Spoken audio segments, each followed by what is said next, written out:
안녕하세요. 사연에 빠지다의 DJ 민영입니다. 오늘 사연자님은 입이 쩍 벌어질 정도로 아주 드라마틱한 경험을 하셨다고 하는데요. 과연 어떤 일이 있으셨던 걸까요? 오늘도 두 가지 사연 준비되어 있으니까 끝까지 함께 해주시고요. 오늘의 첫 번째 사연 만나볼게요.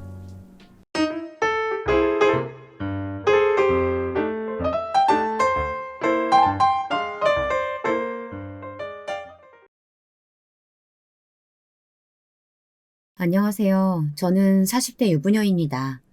저는 딸만 줄줄이 내신 집안의 막내딸이에요. 저희 아버지는 워낙 손이 귀한 집안의 장남입니다. 친할머니께서 끝까지 아들 타령을 하시는 바람에 저까지 태어날 수 있었던 거죠. 제가 태어났을 때 또 딸이라는 말에 할머니께서는 아예 저를 보러 오시지도 않았대요. 제가 돌 지날 때까지도요. 저야 사실 기억도 나지 않는 일이니 크게 서운할 것도 없었지만 어머니는 펑펑 눈물을 쏟을 정도로 서러워하셨대요.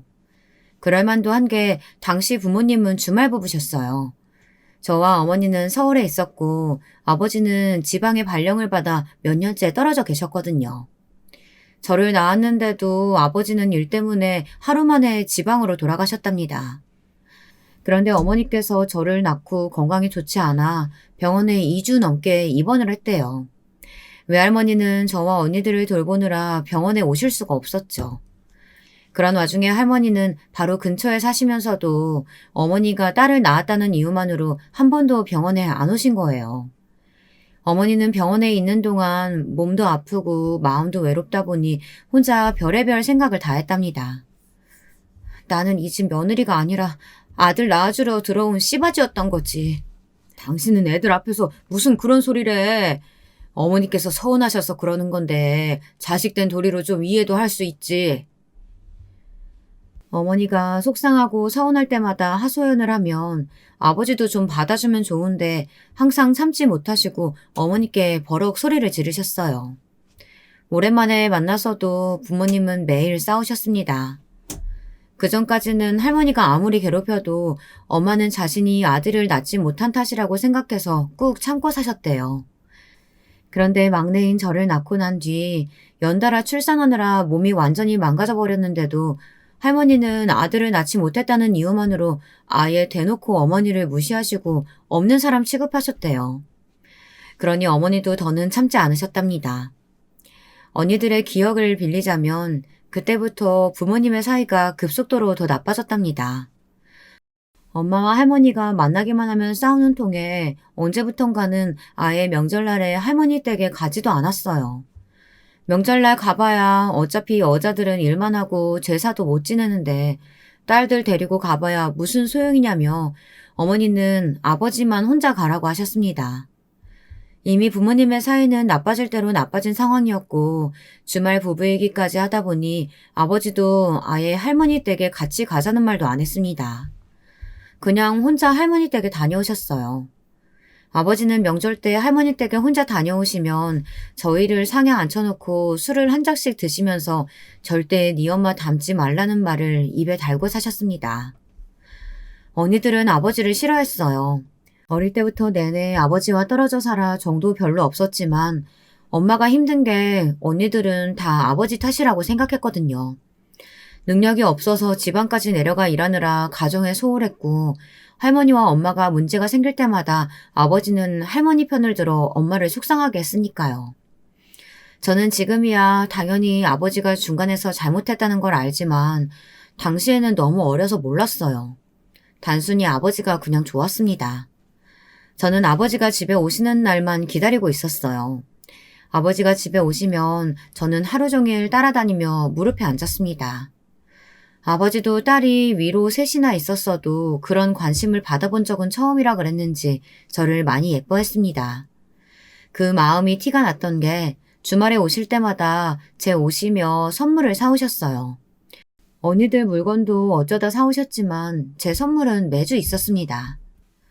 너희 아버지 오셨다. 빨리 가서 저녁 차려드려.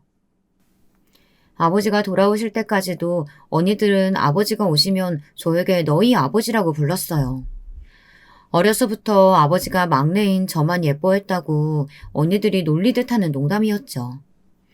커가면서도 별반 다르지 않았습니다. 저는 하도 언니들이 놀려대니 대놓고 말할 수는 없었지만 항상 아버지를 걱정했어요. 아버지는 혼자 회사 기숙사에 사셨거든요. 아버지는 월급을 받으면 최소한의 생활비만 남기고 모두 다 어머니에게 보냈습니다. 아빠는 가족도 없이 혼자 살아서 매일 혼자 밥 먹고 혼자 잘 텐데 말은 안 해도 얼마나 외로울까? 외롭긴 뭐가 외로워? 나도 딱 한 달만이라도 네 아버지처럼 살았으면 좋겠다. 얼마나 좋아? 혼자 사니 할 일도 없고 걱정할 것도 없고. 어머니는 그런 아버지가 부럽다고 했지만 제 생각은 달랐습니다. 처자식이 있는데 남자 혼자 단칸방에 사는 게 쉬운 일은 아니겠다 생각이 들었거든요. 그래서 저는 성인이 된 이후엔 아버지가 계신 곳에 자주 찾아갔어요. 그럴 수밖에 없었던 게 아버지가 직장을 퇴직하시고도 서울로 올라오지 않으시겠다고 하시더라고요. 왜냐고요?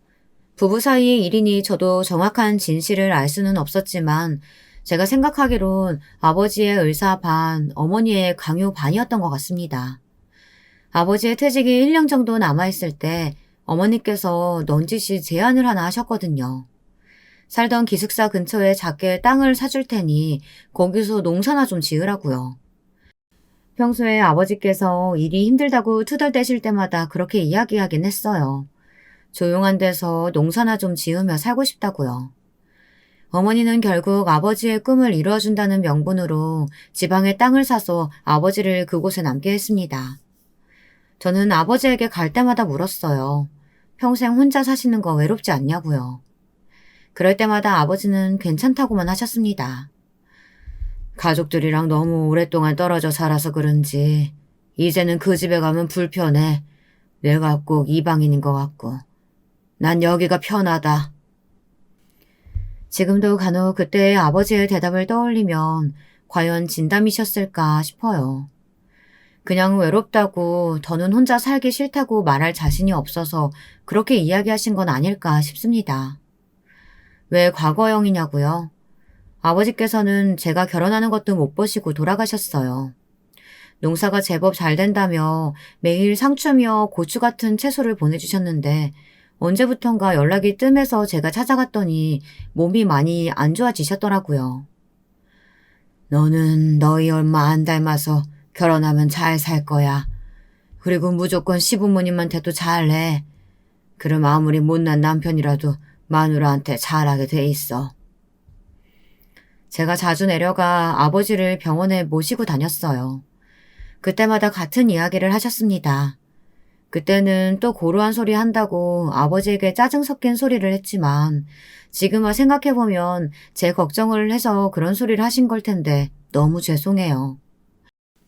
저는 아버지가 돌아가시고 나서 한참 동안 힘들었습니다. 아버지가 워낙 술하고 담배를 좋아해서 간하고 폐가 망가질 대로 망가진 상태로 돌아가셨거든요. 어머니와 언니들은 아버지가 돌아가셨을 때도 그럴 줄 알았다며 그렇게 자기관리 못하고 매일 술 마시고 담배를 피워댔으니 칠순도 못 넘긴 거라고 했지만 저는 그런 소리를 듣는 게 더 속상했어요. 평생 곁에서 잔소리해줄 가족도 없이 혼자 사셨으니 얼마나 외로웠겠어요. 술, 담배라도 하지 않으면 낙이 없었겠죠. 그랬습니다. 저는 아버지가 어떤 남편이었건 어떤 아버지였건 간에 한 사람의 인생으로서 불쌍하다고 생각했어요. 그래서 저는 다정다감한 사람이 되기 위해 항상 노력했습니다.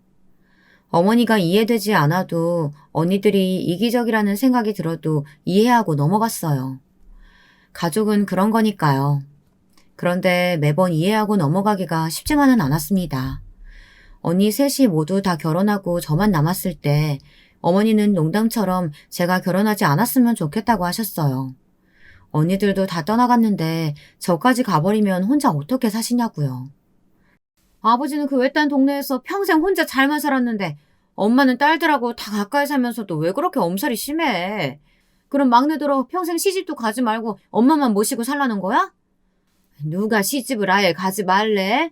좀 천천히 가도 되고 아니면 결혼해서 사위랑 나랑 셋이 살 수도 있는 거지. 아이고 엄마 무슨 큰일 날 소리를 해. 막내딸 혼삿길 막으려고 작정했어? 우리 막내딸이 얼마나 예쁘고 잘났는데 이렇게 귀한 딸내미 내주면서 그런 소리도 못해?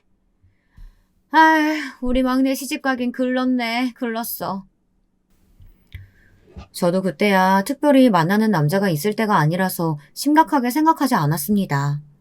사실 부모 입장에야 딸이 아깝고 귀한 게 당연하니 농담으로 그렇게 말할 수도 있다고 생각했죠. 그런데 어머니의 말은 농담이 아니라 진담이었습니다.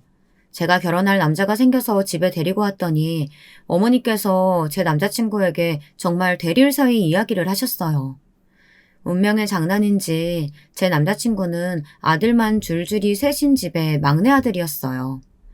어머니는 어차피 시댁의 아들이 남자친구 말고도 둘이나 더 있으니 막내 하나 정도는 처가로 보내도 되지 않냐는 되지도 않는 소리를 하셨습니다. 평소 어머니의 성격을 아는 저도 이건 아니다 싶어 무슨 그런 소리를 하냐고 했죠. 하지만 어머니는 굴하지 않았습니다. 나중에는 아예 처갓집에 들어와 살 거 아니면 결혼은 꿈도 꾸지 말라는 식으로 고집을 피웠어요. 저는 그날 남자친구에게 미안해서 사과를 했습니다. 우리 엄마 때문에 많이 놀랐지. 나도 갑자기 저렇게 말씀하실지는 몰랐어. 아니야. 혼자 딸 내 키우셨다면서.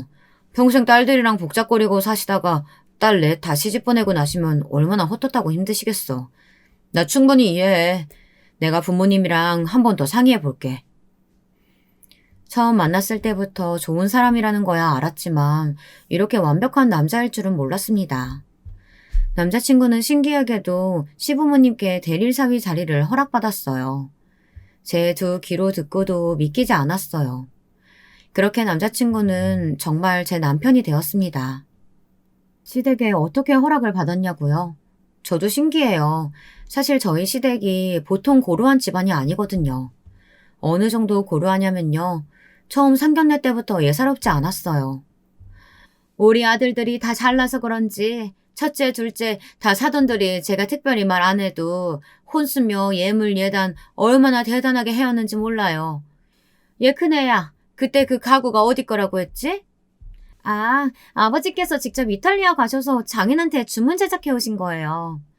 어쩐지 확실히 다르긴 다르더라. 아참, 그러고 보니 둘째 안사돈께서 보내주신 모피도 얼마나 좋은지. 이번 겨우내 내가 아주 그것만 입고 살았다니까. 정말요? 어머니께서 무지 고심해서 고르신 건데 다행이에요. 아무리 좋은 걸 가져다 드려도 저희가 받은 거에 비하면 약소하죠. 그 비싼 아파트를 척 사주셨는데요. 알고 보니 큰형님과 작은형님은 결혼할 때 시댁에서 10억도 넘게 나가는 아파트를 사주셨대요. 저는 이야기를 듣는 내내 놀라워서 이야기에 끼지도 못했습니다. 사실 안 그래도 남편에 비해 제 조건이 더 딸려요. 저는 일반 직장인이지만 남편은 세무사거든요. 저는 그것만으로도 마음에 걸렸는데 상견례 자리에서 남편의 집안 이야기를 모두 다 듣고 나자 더 자신감이 떨어졌습니다. 저도 몰랐었는데 사실 시아버지께서 지역에서 꽤 유명한 분이셨더라고요.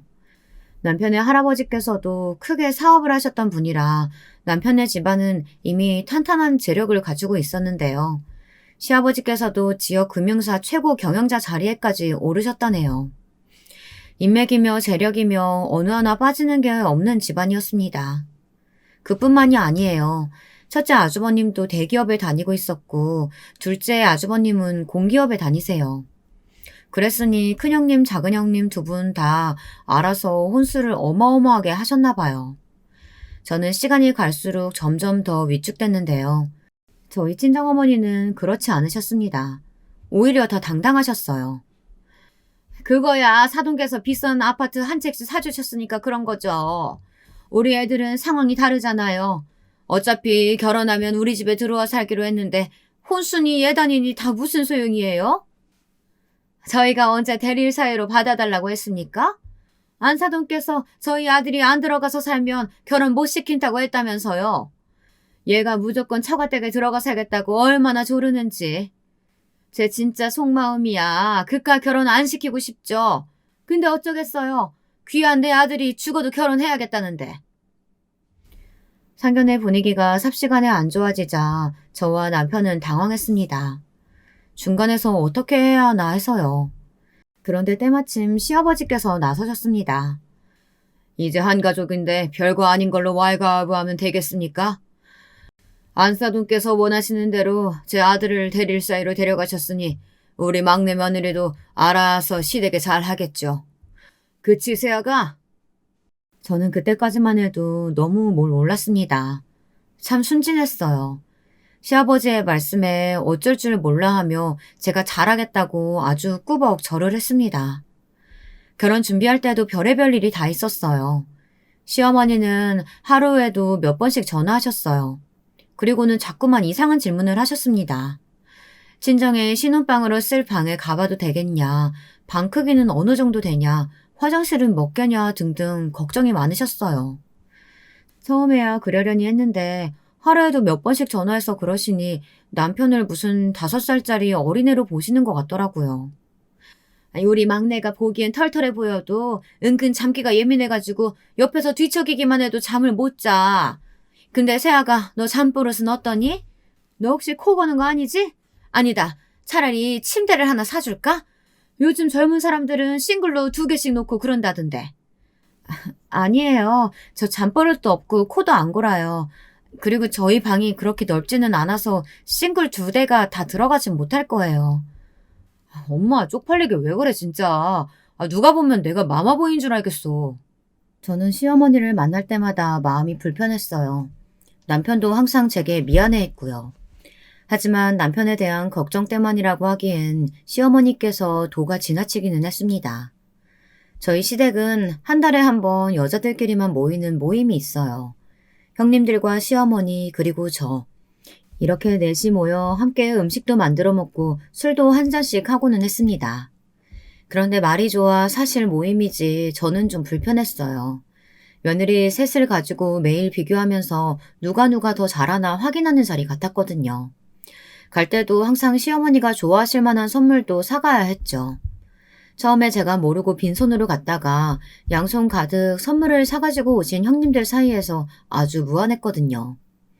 모르는 사람들은 그냥 시댁에 가는 건데 과일이나 좀 사가면 되지 않냐, 뭘 걱정하냐고들 했지만 과일로는 될 상황이 아니었어요.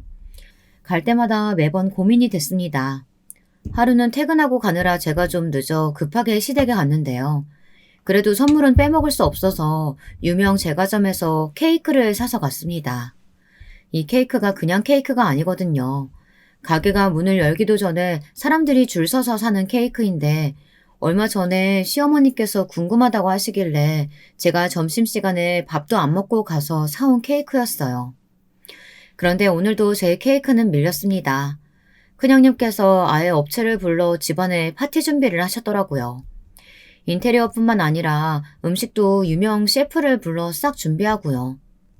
얼마 안 있으면 크리스마스이기도 해서 제가 기분 좀 내봤어요. 어머니 드라마에서 나오는 파티에 꼭 해보고 싶다고 하셨잖아요. 어머, 너무 예쁘다. 꼭 외국 같아. 우리 큰며느리 덕분에 내가 호강하네. 고마워.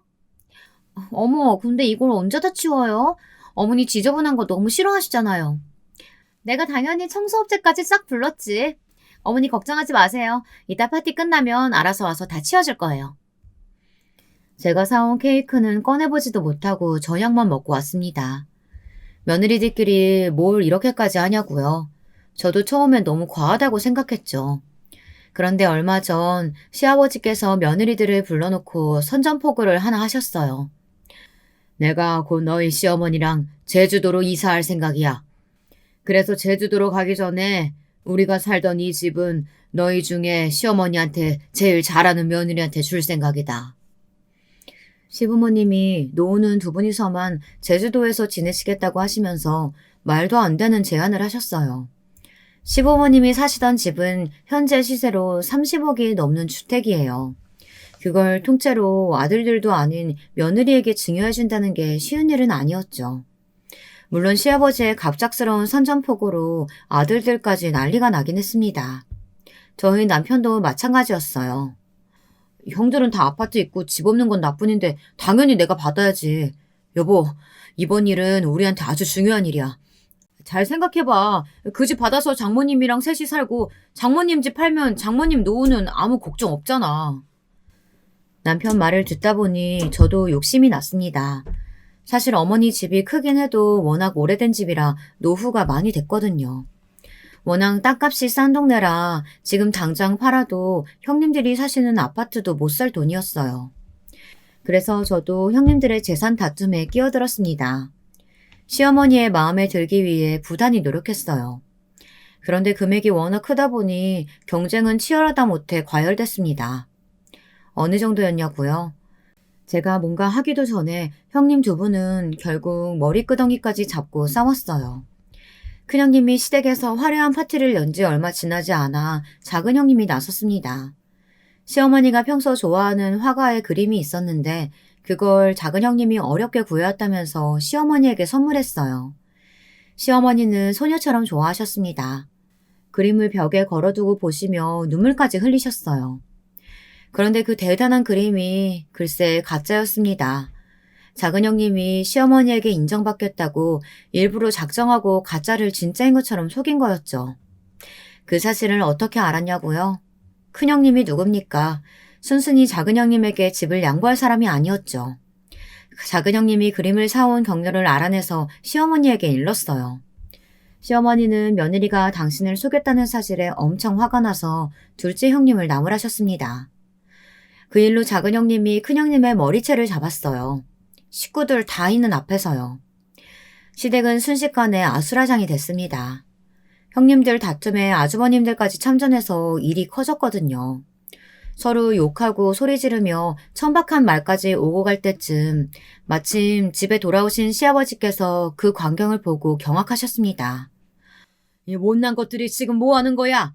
그깟 돈 몇 푼 때문에 며느리들이 시어머니 앞에서 머리채를 잡고 싸워? 다 내 집에서 썩어지지 못해. 이게 다 아버지께서 싸움을 부추기셔서 그렇잖아요. 맞아요. 그러게 진작에 재산 좀 미리 정리해서 달라니까 그때는 안 주시고 이제 와서 자식들끼리 오디션 보는 것도 아니고 이게 뭐예요? 뭐야? 오디션? 아유, 이 괘씸한 자식들. 그래, 너희들은 우리가 부모가 아니라 다 돈으로만 보이지? 부모가 늙어서 둘이서만 제주도에 가서 산다고 하면 걱정부터 하지는 못할 망정 재산 안 주고 갈까봐 아주 똥줄들이 타는구나. 좋아, 나도 너희 같은 놈들 필요 없다. 내가 마지막 선물로 있는 거 다 주고 떠날 테니까 다시는 내 앞에 나타날 생각들 말어. 평소에 시아버지라면 당연히 아주버님들에게 욕을 퍼부으실 거라고 생각했는데 아니었습니다. 시아버지는 오히려 상처받은 얼굴을 하고는 다 집에 돌려보내셨어요. 그리고 얼마 뒤에 말도 안 되는 일이 일어났습니다. 시아버지께서 정말 가지고 계시던 건물을 정리해 자식들에게 골고루 다 증여해 주셨어요. 며느리들까지 모두 다 말이죠. 그리고는 정말 자식들에게 일절 말도 없이 시어머니와 함께 제주도로 내려가 버리셨어요. 저는 제주도로 그대로 내려가 버리신 시부모님이 신경 쓰였습니다. 자식들끼리 부모 재산 때문에 서로 물고 뜯고 하는 모습을 그대로 다 보셨으니 얼마나 속상하실까 싶어서요. 저는 하루라도 빨리 제주도에 내려가 보려고 했어요. 그런데 그때 제게도 일이 좀 생겼습니다. 친정 어머니가 갑작스러운 사고로 돌아가셨어요. 혼자 장을 보고 집에 돌아오시다가 교통사고를 당하시는 바람에 돌아가셨죠. 저는 충격이 컸습니다. 바로 몇 시간 전까지 저녁에 뭐 먹고 싶냐 물으시던 어머니께서 갑작스럽게 사라져 버린 거니까요. 저는 몇 개월 동안 산송장처럼 지냈습니다. 퇴근하고도 집에 들어갈 수가 없었어요. 그 집엔 언제나 어머니가 계셨으니까요. 지금도 문을 열고 들어가면 언제나처럼 어머니가 웃으며 반겨주실 것 같았습니다. 하늘은 원래 다 주지 않으시나 봅니다. 남편과의 사이도 너무 좋고 부족한 것 없이 잘 살고 있었지만 부모님과의 이별은 언제나 제게 너무 가혹했어요. 남편은 저를 위로하기 위해 최선을 다했습니다. 일로 바쁜 사람이 제가 걱정된다면서 일까지 집에 들고 와서 했어요. 제 저녁이라도 차려주겠다고요. 그 마음이 큰 위로가 됐습니다. 사실 남편도 힘들었을 텐데 저까지 챙기려는 모습이 고마웠어요. 남편도 재산 문제로 부모님 형제들과 사이가 좋지 않아 마음이 좋지 않았을 테니까요. 제 앞에서는 티를 내지 않으려는 것 같아 미안했어요. 저는 그제야 좀 정신이 들더군요. 제가 너무 제 생각만 하고 있었구나 싶어서요. 저는 마음도 추스르고 시부모님도 보고 올 겸 제주도에 갔습니다. 친정어머니가 돌아가셨을 때 시아버지께서 장례식장에 와주셨거든요. 저는 마음이 쓰여 계속 안부 전화를 드렸는데 시부모님은 전화를 받지 않으셨어요. 저는 아무래도 신경이 쓰여 시부모님이 좋아하시던 간식들을 잔뜩 사서 제주도에 갔습니다. 그런데 이상했어요. 초인종을 계속 눌러도 집에서 아무도 안 나왔습니다. 저는 곧바로 시어머니께 전화를 드렸는데 안에서 소리만 들리고 여전히 아무도 안 나왔어요. 저는 이상해서 문을 두드렸습니다. 어머니를 부르면서요. 그런데 한참이 지나도 아무도 나오질 않았습니다. 시아버지께 전화를 드리려던 차에 문 안쪽 정원에서 이상한 소리가 들리더군요. 저는 담 쪽으로 걸어가 안을 바라봤어요. 분명 안에서 인기척이 들렸으니까요. 그때였습니다. 아, 언니, 왜 이제서야 왔어? 내가 얼마나 기다렸는지 알아? 저는 정말 너무 놀라서 뒤로 넘어져 버렸습니다. 시어머니가 담벼락으로 갑자기 달려들며 저를 언니라고 불렀어요. 저는 놀라 멍한 눈으로 한참을 시어머니 얼굴을 바라보다가 이내 정신을 차리고 문을 열어달라고 했습니다. 시어머니는 문도 제대로 열지 못했어요. 한참이 걸려 간신히 열린 문을 열고 들어왔더니 눈앞에 펼쳐진 광경이 충격 그 자체였습니다. 마치 아이라도 있는 집처럼 정원에는 모래놀이며 장난감이 널려 있었어요. 심지어 미끄럼틀과 그네까지 있었습니다. 언니, 나 그네 밀어줘. 오빠는 금방 온다고 했는데 아직도 안 와. 저는 도대체 무슨 상황인가 싶어 무서웠지만 애써 참고 시아버지가 오실 때까지 시어머니를 돌봐드렸어요. 날씨가 제법 쌀쌀해 집 안으로 모시고 들어가 씻기고 잠을 재웠습니다. 시간이 지나자 시아버지가 돌아오셨더군요. 시아버지는 저를 보자마자 처음엔 화를 내셨어요. 왜 연락도 없이 왔냐고요. 저도 결혼하고 처음으로 시아버지에게 화를 냈습니다. 이런 큰일이 있는데 왜 지금까지 말씀을 안 하셨냐고요. 제가 우려하던 대로 시어머니는 치매가 맞았습니다. 너희들이 알아봐야 뭐해. 어차피 부모 재산만 노리는 자식들. 엄마 상태 알아봐야 병원에 넣으라는 소리만 할 테지. 아무리 그래도 아버님도 연세가 있으신데 여기서 혼자 어머님을 어떻게 돌보세요. 우선 올라가셔서 가족들이랑 같이 상의해봐요.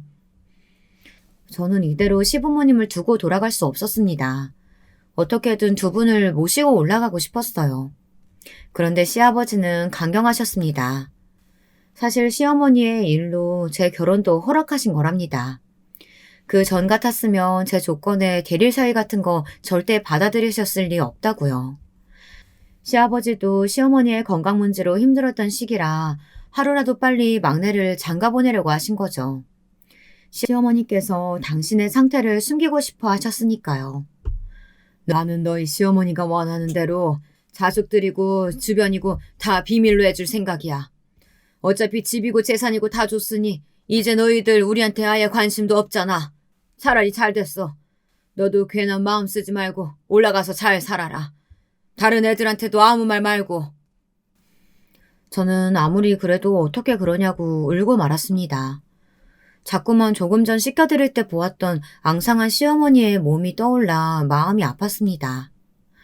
자식들이 알게 되면 너희 시어머니가 아주 난리칠 거다. 여긴 내가 다 알아서 정리할 테니까 제발 내 말대로 해줘. 안 그러면 너희 남편한테 물려준 재산 다시 다 토해내라고 할 거야. 제 손까지 꼭 쥐시고 말씀하시는데 도저히 외면할 수가 없었습니다. 사실 시아버지 말씀이 다 맞아요. 시아버지가 그렇게 화를 내시며 재산을 다 나눠주신 뒤 제주도에 내려가신 이후 아주버님들과 형님들의 태도가 180도 달라졌거든요. 저는 시아버지의 말씀대로 하기로 했습니다. 남편에게도 말하지 않았어요. 대신 제가 제주도에 자주 내려갔어요. 시어머니도 안쓰러웠지만 사실 시아버지가 더 걱정됐거든요. 저희 아버지 생각이 많이 나서요. 평생 혼자 사시면서 아파도 어디다 말도 못하고 꾹꾹 참고 사셨던 저희 아버지요. 그때는 어려서 아버지 보러 가고 싶어도 마음대로 못 가고 항상 어머니 편을 드느라 아버지에게 소홀할 수밖에 없었거든요.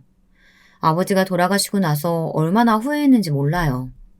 그냥 보고 싶으면 볼 걸, 걱정되면 걱정되다고 말할 걸 하고 말이죠. 저는 시아버지가 오지 말라고 해도 갔습니다. 시아버지는 시어머니를 돌보고 저는 시아버지를 돌봤어요. 제가 그러고 싶었습니다. 생각해보니 아버지께서 돌아가실 때 제게 하신 이야기도 시부모님께 잘하라 였잖아요. 아버지께 다 못한 효도 시아버지께라도 해드리고 싶었습니다. 며느리이기 전에 자식으로서 시아버지가 안쓰럽고 대단하시다는 생각이 들었거든요. 젊은 사람들도 하기 힘든 게 병간호인데 80이 다 되어가는 시아버지께서 온전치 않은 시어머니를 돌보신다는 게 너무 존경스러웠습니다.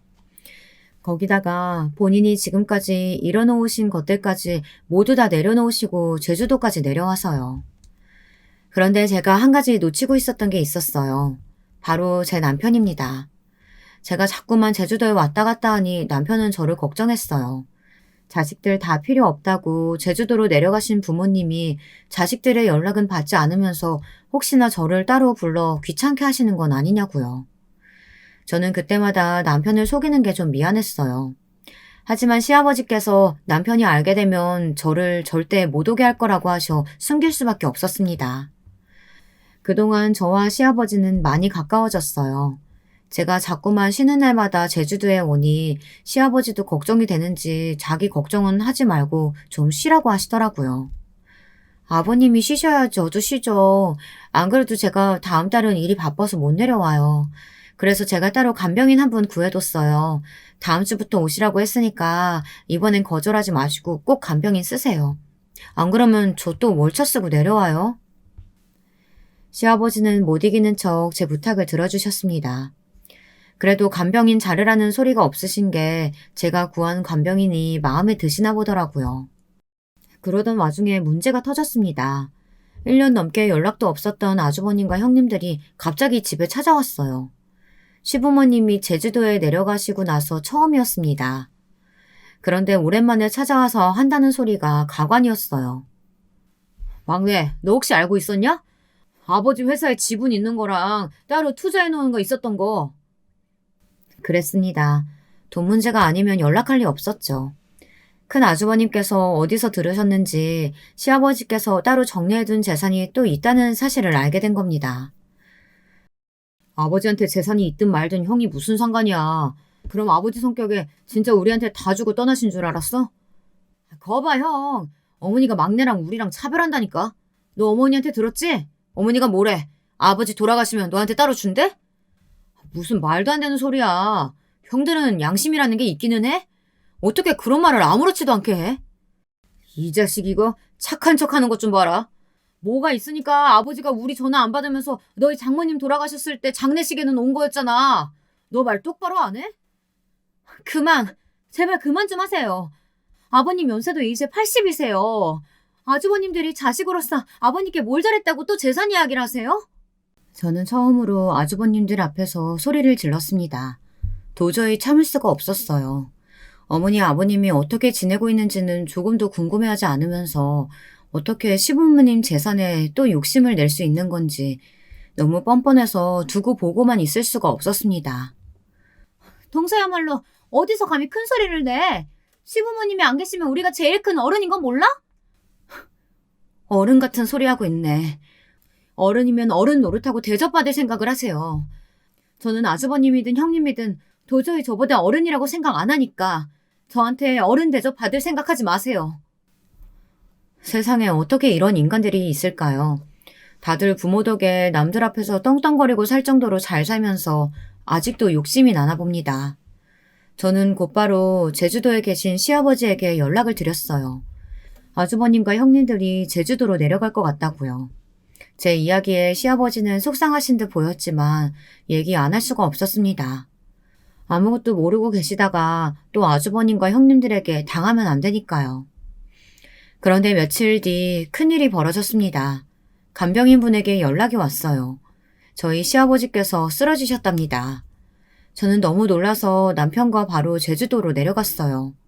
내려가면서 저는 펑펑 눈물을 쏟았습니다. 이게 다 제 잘못 같아서요. 제가 괜한 소리를 시아버지께 하는 바람에 시아버지가 충격을 받으신 것 같아 너무 걱정됐습니다. 그런데 상황은 생각보다 더 심각했어요. 시아버지께서 아예 의식불명으로 중환자실에 누워 계셨습니다. 의사 선생님 말씀이 갑작스러운 뇌출혈이라 상황이 좋지 않다더군요. 저는 그대로 병원 바닥에 주저앉았습니다. 아버지와 어머니만으로도 모자라 저에게 또 왜 이런 일이 일어나는 건지 하늘이 원망스러웠어요. 그런데 와중에 최악의 상황이 벌어졌습니다. 시어머니의 상황까지 가족들이 모두 알게 됐어요. 게다가 제가 알고 있었다는 사실까지 밝혀지게 되자 가족들의 모든 화살이 저에게 돌아왔어요. 재수씨가 어떻게 이래요? 설마 아버지한테 재산 남아있는 거 미리 알고 지금까지 혼자 몰래 제주도 드나들면서 아버지한테 점수 딴 거예요? 아주버님, 무슨 말을 그렇게 하세요? 제가 아주버님이랑 똑같은 사람인 줄 아세요? 동서, 저번부터 말 자꾸 싹수 없게 한다? 이래서 가정교육이 중요하다니까? 아버지 없이 자랐으니 뭘 보고 배웠겠어? 형수님이야말로 말 조심하세요. 아까 어머니 간병인 얘기 못 들었어요? 와이프가 아버지 힘드실까봐 여기저기 수소문해서 건병인도 구해준 거라잖아요. 그러니까 그게 다 계획적이었던 거 아니냐고요. 상상도 못했습니다. 형님들도 아주버님들도 이 정도로 상식이 없는 사람들인 줄은 몰랐어요.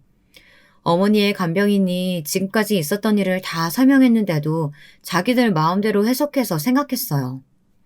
남편은 또 제게 미안해했습니다. 지금까지 혼자 얼마나 마음고생을 했겠냐면서 제게 고마워했어요. 그런데 그때였습니다. 저희 부부가 서로 안쓰러워하며 애틋하게 바라보는 사이 아주버님들과 형님들 사이에 작은 실랑이가 벌어지고 있었어요. 병원에서 시아버지 보호자가 누군지 물었나 보더군요. 앞으로 시아버지의 병원 생활이 얼마나 길어질지 모르기 때문에 반드시 곁에 보호자가 있어야 한다고요. 큰 아주버님네와 작은 아주버님네는 서로에게 떠밀었습니다. 형이 장남인데 당연히 형이 아버지 보호자지. 이럴 때만 장남이냐? 아버지 재산 나눌 때는 얄짤없이 다 반반 나눠놓고? 형들은 어머니 저지경 되신 거 보고도 아직도 정신 못 차렸어? 우리가 지금 그런 거 가지고 싸울 때야? 어이씨구 또 착한 척하고 있네. 그럼 네가 아버지 보호자야 이 자식아. 안 그래도 그럴 생각이야.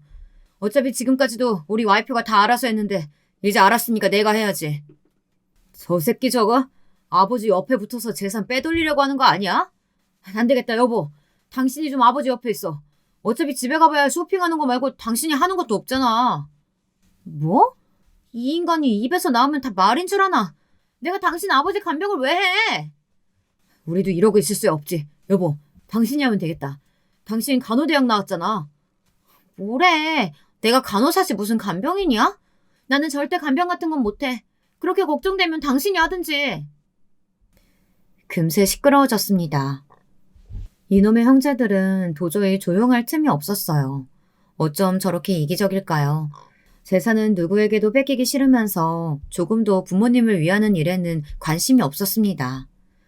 다들 조용히 좀 하세요. 여기 아픈 환자들 안 보여요? 몰상식해서 정말. 병원은 제가 있을 테니까 시끄럽게 하지 말고 그냥 다 올라가세요. 진심이었습니다. 사실 시아버지께서 쓰러지셨다는 소리를 들었을 때 저는 이미 각오했어요. 제가 시아버지의 곁에 있기로요. 형님들은 못 믿으시겠지만 저는 시아버지가 정말 걱정됐습니다. 남편이야 당연히 자신이 있겠다고 했지만 제가 제일 잘 알잖아요. 남편이 회사를 그만두지 않는 한 제주도에 내려올 방법은 없었어요. 제가 회사에 안식년 휴가를 냈습니다. 입사하고 지금까지 저는 한 번도 쓰지 않았기 때문에 어렵지 않았어요. 그때부터 저의 제주도 생활이 본격적으로 시작됐습니다. 병원에서 먹고 자고 아침에는 시부모님 댁에 들러 시어머니도 챙겨드렸어요. 간병인분이 워낙 잘해주셔서 시어머니 상태도 전보다 많이 좋아졌습니다. 물론 저를 알아보지는 못했지만요. 남편은 하루에도 10번씩 전화를 했어요. 시간만 나면 제주도에 내려왔습니다. 바쁜 와중에도 휴가를 내 어떻게든 시아버지 곁에 있으려고 노력했어요. 저희 부부는 오로지 시아버지가 깨어나시기만을 기다렸습니다. 그러던 어느 날이었어요. 따뜻한 수건으로 시아버지 몸을 닦아드리고 있는데 남편이 잔뜩 화가 나서 전화를 했더군요. 지금 제주도에 내려오는 중이라고요. 저는 또 무슨 일이냐고 물었습니다. 그러자 남편이 하는 말이 기가 막혔어요. 아침부터 큰 아주버님에게 연락이 왔는데 아무래도 안 되겠다면서 제주도에 내려간다고 했답니다. 나 벌써 50이야. 대기업에서 이 나이까지 버티는 게 얼마나 힘든 줄 알아? 나 이번 희망 퇴직자 명단에도 있다니까? 우리 애들 아직 한창인데 내가 회사 잘리면 뭐 먹고 사냐? 더는 이대로는 안 되겠어. 하루라도 빨리 아버지가 가지고 있다는 지분 받아야겠어. 중환자실에 의식불명으로 누워 계신 분한테 지분을 어떻게 받아? 형, 내가 진짜 부탁하는데 제발 그만 좀 해. 아버지 돌아가시면 얼마나 후회하려 그래? 나이 들면 다 죽는 거지. 후회는 무슨 후회. 나 아무래도 지금 당장 제주도로 내려가야겠다. 병원 가서 담당 교수한테 따져야지. 정신도 안 돌아오는 노친에 언제까지 병원비만 잡아먹을 거냐고. 남편 말에 저는 경악을 금치 못했습니다. 시아버지 얼굴을 닦다가 눈물을 쏟았어요. 어떻게 된 자식이 저런 소리를 함부로 꺼낼 수가 있죠. 남편은 큰 아주버님 말에 너무 놀라 급하게 가장 빠른 제주도행 표를 예매했답니다. 큰 아주머님을 말리려고요. 그런데 그날 저녁 말도 안 되는 일이 일어났습니다. 드라마에서나 나올 법한 신기한 일이 제 앞에 벌어졌어요. 남편과 아주버님이 제주도에 올 줄은 알고 있었지만 이게 웬걸 작은 아주버님의 형님들까지 모두 다 제주도에 오셨더군요. 저는 또 무슨 소란을 피우려고 왔나 했더니만 형님들이 짜증을 내며 말하는데 분위기가 심상치 않았어요. 갑자기 제주도는 왜 내려오라고 한 거야? 모르겠어요. 친구들이랑 온천 여행 가려고 계획 다 짜놨는데. 아우 짜증나. 보아하니 형님들도 영문을 모르고 제주도에 왔나 보더군요. 그때였어요. 시아버지가 계신 병원에 반듯한 양복을 입은 젊은 남자가 나타났습니다. 그러더니 자신을 시아버지의 변호사라고 소개하더군요. 변호사라는 말에 아주버님과 형님들은 웅성거렸습니다. 변호사가 여긴 갑자기 왜 왔냐고요. 그때 변호사가 한다는 말이 지금부터 시아버지의 유서를 공개하겠다더군요. 그 말에 삽시간에 병실 안은 조용해졌습니다. 시아버지에게 미리 작성해둔 유서가 있는 줄은 아무도 모르고 있었거든요. 내가 이럴 줄 알았다니까. 그 음흉한 노인네가 따로 재산 빼돌렸을 줄 알았어. 뭐예요? 빨리 유서 읽어요. 마음 같아서는 큰 아주머님의 머리통을 갈겨주고 싶었습니다. 시아버지께서 제주도에 처음 오셨을 때 유언장을 미리 준비하셨다네요. 아주버님들과 형님들은 그제야 다들 눈이 커졌습니다. 그럴 만도 한 게 유서 내용이 충격적이었어요. 시아버지는 이런 순간을 마치 예상이라도 하신 것처럼 만약 당신에게 건강상의 이유가 생기면 시어머니와 당신을 책임진 자식에게만 재산을 물려주겠다고 유서에 적었습니다. 이거 봐. 이럴 줄 알았다니까. 막내 이 자식 너 변호사 네가 고용한 거지? 둘이 짜고 우리한테 사기치려고 이러는 거잖아. 순식간에 달려든 작은 아주버님은 남편의 멱살을 잡았어요. 형님들은 둘 다 저를 막무가내로 쏘아붙였습니다. 잘하면 머리끄덩이라도 잡겠더군요. 그때였습니다. 눈을 감고 침대에 누워 계셨던 시아버지가 갑자기 침대에서 벌떡 일어났어요. 순간 너무 놀란 나머지 저는 소리를 깨악 질렀습니다. 아이고 새아가 놀랐냐? 미안하다. 사실 나 아픈 건 다 쇼였다. 놀라 어쩔 줄 모르는 제 어깨를 다독이신 시아버지는 정말 침대에서 내려와 걸으셨습니다. 알고 보니 시아버지께서 저희를 속였더군요. 병원 관계자들과 짜고 말이죠. 저는 앞뒤 상황이 어떻게 된 일이고 간에 너무 기뻤어요. 지난 몇 주 동안 이날만을 기다렸으니까요. 기쁨도 잠시 병실 분위기는 삽시간에 달라졌습니다. 지금까지 별의별 막말들을 퍼부어대던 아주버님들과 형님들이 입을 딱 닫아버렸어요. 아주 오랜만이구나. 잘들 지냈냐? 시아버지는 도대체 무슨 생각이신지 밝게 웃으시며 인사를 건넸습니다. 그리고는 문 앞에 서 있던 변호사에게 손짓하더니 유서를 가져오라고 하셨어요. 직접 읽으시겠다면서요. 자, 잘 들어라. 똑똑한 우리 장남이 알고 있는 대로 나한테는 재산이 아직 아주 많이 남아있다. 알다시피 너희 어머니 상태가 좋지 않아. 앞으로도 나와 네 어머니는 제주도에서 쭉 살 생각이야. 그래서 내가 투자한 회사에서 나오는 배당금은 계속 내가 받을 생각이고 아이고, 아버지, 당연하죠. 저 그런 거 욕심내는 놈 아닙니다.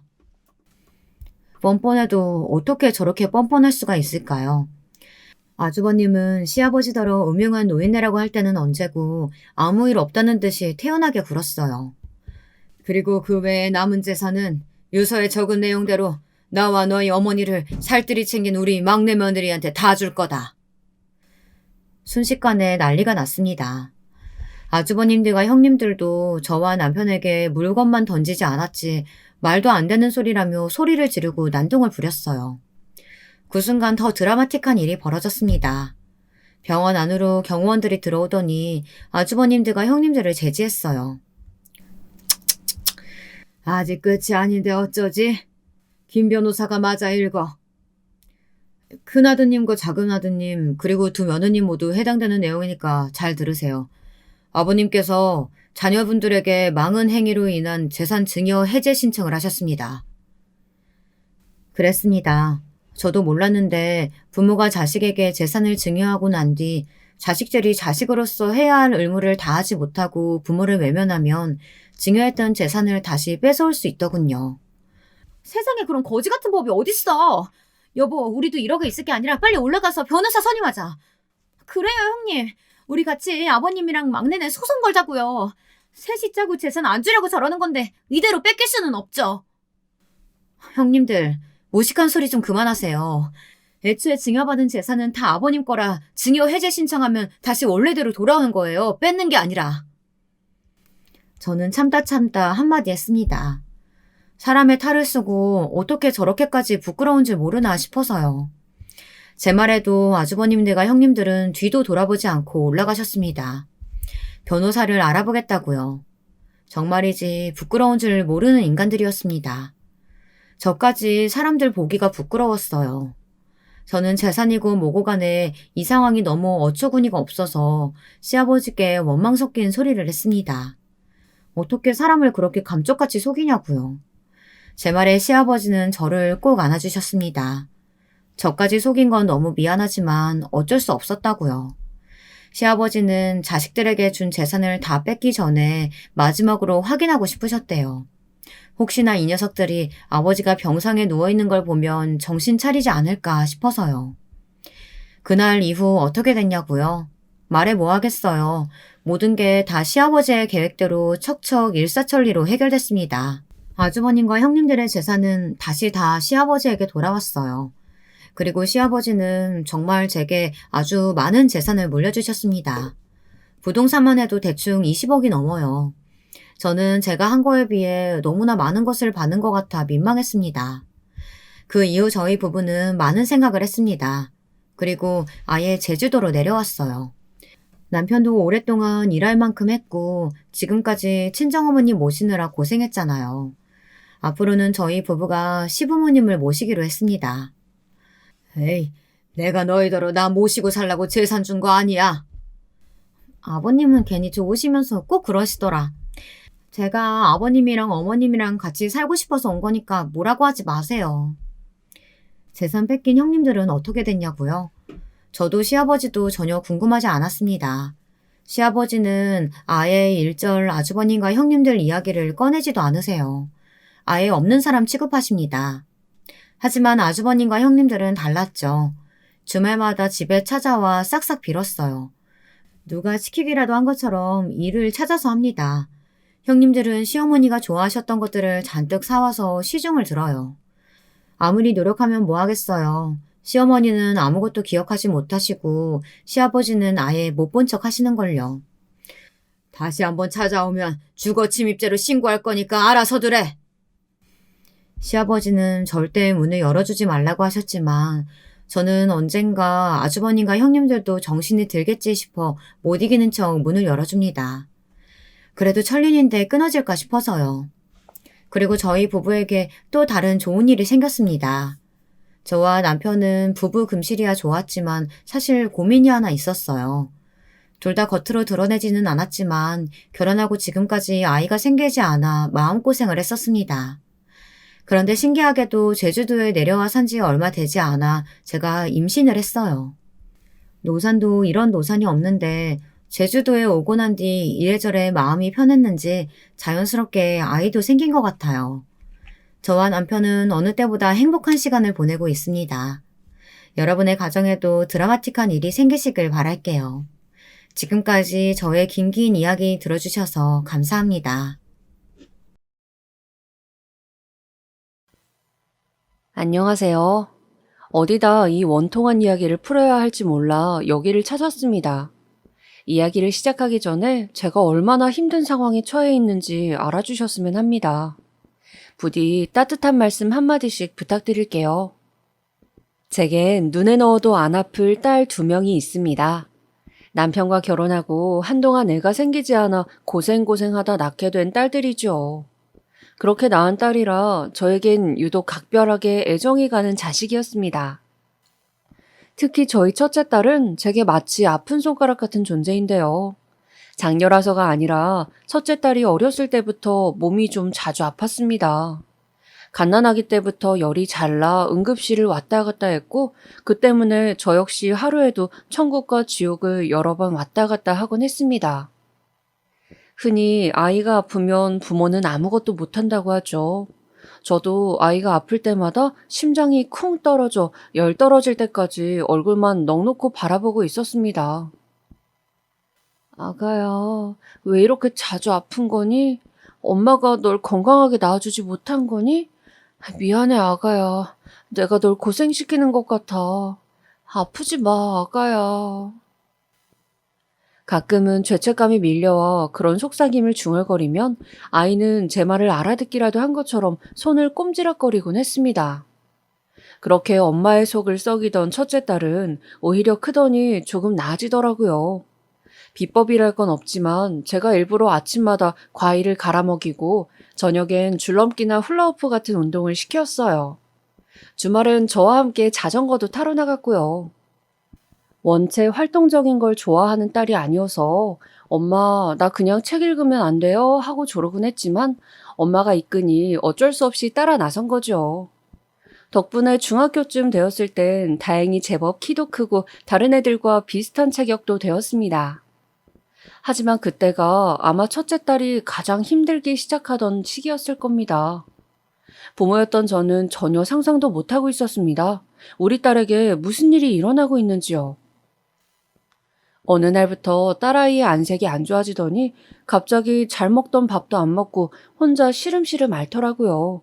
밤에는 악몽도 꼭 꾸는 것 같았고요. 미희야, 왜 그래? 괜찮아?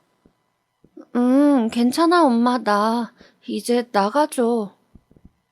괜찮다는 녀석이 땀이 왜 이리 많이 나는 건데? 어디 아파? 엄마가 약 줄까?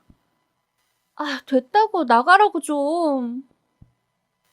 게다가 딸은 그 시절 신경질도 부쩍 많이 늘었습니다.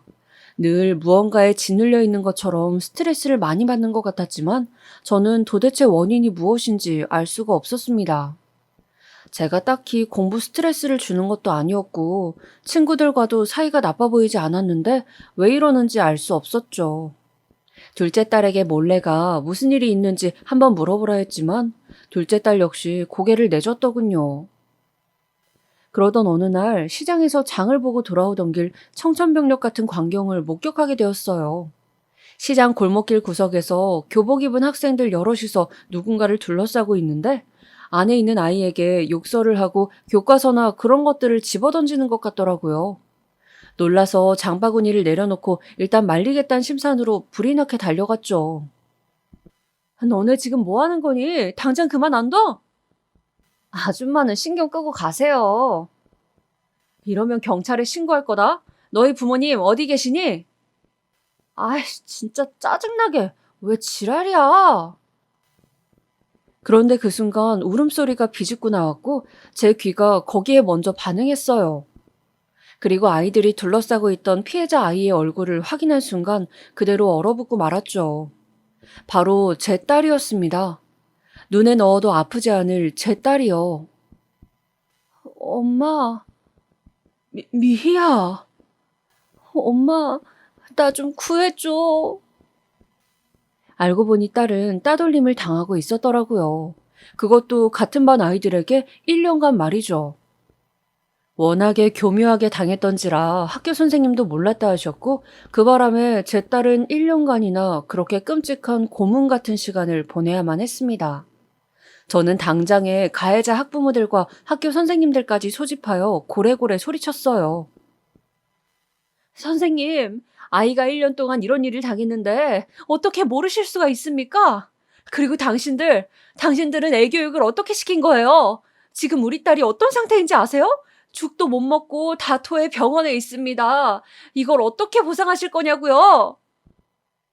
말 그대로 정말 울부짖었던 것 같아요. 그때는 눈앞에 보이는 게 없었어요. 이성의 끈은 이미 놓은 지 오래였고 내 딸이 당한 것만 생각하면 온몸이 부들부들 떨려 가해자 애들 멱살이라도 잡고 싶은 심정이었습니다. 근데 그때 가해자 부모 한 명이 무릎을 꿇더라고요. 제발 한 번만 선처해 주십시오. 우리 아이가 엄마 없이 커서 제가 자식 교육 못 시킨 탓입니다. 죄송합니다. 어떻게든 보상하겠습니다. 돈이든 뭐든 한 번만 용서해 주십시오. 이렇게 부탁드립니다. 가해자 부모들은 그 자리에서 가해자 아이들을 대신해 저에게 용서를 빌었어요. 참 희한하죠. 정작 우리 딸아이를 괴롭힌 아이들은 병문안조차 한 번 오지 않았는데 부모들이 자기 자식 용서해달라며 죄송하다고 무릎 꿇고 빌고 있으니까요. 같은 자식 키우는 입장에서 그 부모들의 심정도 이해가 갔습니다. 허나 저는 이 일을 그대로 넘어가고 싶지 않아 학교 측에 그 아이들 모두 징계 처분할 것을 요구했고 제 딸은 곧바로 다른 곳으로 전학시켜버렸죠. 하지만 딸아이는 한참 동안이나 학교를 나가지 못했습니다. 어찌된 영문인지 병원에서 퇴원한 이후에도 딸아이는 학교만 가면 머리가 어질거리고 아프다며 선생님에게 말해 집으로 돌아오곤 했어요. 아마도 학교에 대한 공포가 생긴 것 같았습니다. 어린 나이에 그런 따돌림을 1년간 겪었으니 그럴만도 했죠. 미희야, 우리 조금만 노력해보자. 엄마는 그래도 포기할 수 없어. 고등학교는 검정고시 친다고 해도 중학교까지는 다녀야 해. 이렇게 일찍 집에 와도 되니까 학교는 나가보자. 엄마, 나가야 해, 나? 정말 가기 싫어. 나 정말 무섭단 말이야. 허나 저는 학교 가기 전만 되면 사색이 되어 부들부들 떠는 딸을 억지로 교실 안으로 밀어 넣었어요. 그땐 그렇게라도 해서 중학교를 졸업시켜야 한다는 생각이 컸어요. 근데 그러지 말았어야 할까요? 지금도 제가 했던 그 행동들을 되짚어보면 잘한 건지 모르겠습니다. 엄마의 욕심에 그저 아이를 몰아붙인 건 아닌지. 그래도 다행히 그런 첫째 딸이 조금이나마 활력을 찾게 된 건 새로운 학교에서 만난 친구들 덕분이었습니다. 전 학교와 달리 이번에 사귄 친구들이 다 순하고 착해 딸아이를 언니처럼 보듬어 주더라고요. 딸아이가 집안에 박혀 있으면 끄집어내어 시내를 쏘다니기도 하고요. 저는 어린아이들이 저 대신 그런 역할을 해주는 게 대견하고 고마워 용돈을 쥐어주거나 아이들을 불러 맛있는 것들을 해주기도 했습니다. 얘들아, 많이 먹어라. 이거 아줌마가 만든 탕수육인데 맛있을 거야. 집에 갈 때도 좀 싸가고 언제든지 집에 놀러 와라. 알았지? 네, 감사합니다, 아줌마. 아이들이 우리 딸과 천진하게 웃고 있으면 그게 그렇게 보기 좋을 수가 없었습니다. 아무쪼록 첫째 딸이 그렇게 기운을 차리고 일어서는 동안 저 역시 조금씩 마음을 추슬러 나갔습니다. 그리고 딸의 입에서 엄마, 나 고등학교 갈래? 라는 말이 나왔을 때 얼마나 기뻤는지 모릅니다. 그렇게 무사히 고등학교까지 입학해 공부를 할 때쯤에야 엄마인 저는 완전히 마음을 놓았습니다. 첫째는 고등학교에 가선 마음이 안정됐는지 공부까지 잘해 서울의 상위권 대학에 갈 수 있을 정도의 성적을 금방 내더군요. 미희 정도면 서울대도 노려볼 수 있을 것 같아요, 어머님. 담임 선생님께서 넌지시 건넨 말에 얼마나 놀랐는지 모릅니다. 보내달라는 학원만 보내주곤 공부엔 신경조차 쓰지 않았는데 딸아이는 공부하는 게 어렵지 않다며 턱턱 1등을 해오곤 했어요. 그런데 첫째 딸에게 너무 신경을 쓰느라 한 가지를 놓치고 말았습니다. 소외되었을 우리 둘째 딸은 생각하지 못했던 거죠. 한 자식이 아프니 거기에 온 신경을 쏘느라 다른 자식에겐 그 어떤 보살핌도 제공해주고 있지 못했죠. 근데도 의젓한 둘째 딸은 언니가 아프잖아. 나는 괜찮아. 언니만 건강하면 됐어. 하고 이해해 주더군요. 참, 저는 그런 면에서 복받은 엄마였습니다. 그렇게 우당탕탕 바람잘 날 없었던 저희 집은 드디어 안정과 평화의 길로 들어서는 듯 했어요. 첫째 딸도 둘째 딸도 대학에 보내고 난 뒤엔 드디어 자식 걱정 않고 저만의 삶을 보내고 있었어요. 딸들이 서울로 대학을 가면서 자취를 하다 보니 저와는 물리적인 거리가 생겼죠. 그래서 이 시기엔 조금 한가해진 애아빠와 운동도 같이 나가고 동호회를 하면서 부부만의 시간도 보내었어요. 딸들이 없으니 집안이 휑하긴 했어도 가끔 안부 전화를 걸어오거나 아무리 바빠도 생일 선물까지 꼭꼭 챙겨오던 어여쁜 딸들이 있었기에 외롭지 않았습니다. 그러던 어느 날 저에겐 또다시 심장을 쿵 하고 떨어뜨리게 하는 일이 생기고 말았는데요. 바로 첫째 딸 일이었어요. 첫째 딸은 당시 아나운서 준비로 무척 바빴습니다. 그래서 명절날에도 못 오고 학원을 다니며 준비를 한다고 하더라고요. 고등학교 때도 곧잘 1등 만에 최고의 대학을 간 딸이었기에 저는 내심 우리 딸이 TV에 나오기를 기다리며 잔뜩 기대에 부풀어 있었죠. 가끔 동네 아줌마들도 아유, 미 언제 TV 나온대? 하고 묻곤 했어요. 근데 어느 날 첫째 딸에게서 연락이 오더라고요. 엄마, 나 엄마한테 할 말이 있는데 내일 집에 가도 돼요? 그래? 아유, 좋지. 엄마가 너 좋아하는 김부각이랑 햄 사놓을게. 근데 비 와서 길 미끄러우니까 조심히 와라.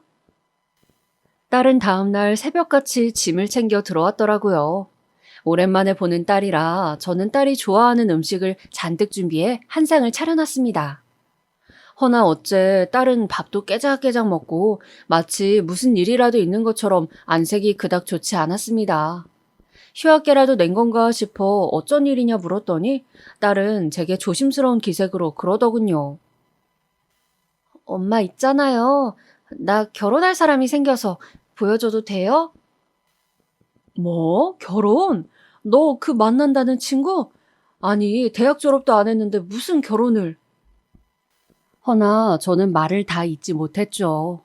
그 순간 딸이 살짝 부른 배를 보여주는데 그제야 딸이 왜 그리 조심스레 물었는지 알게 되었죠. 딸은 혼전 임신을 해왔더군요. 그것도 저에게 아무 말도 없이 일을 다 치르고 난 후. 그러는데 눈앞이 순간 노래졌습니다.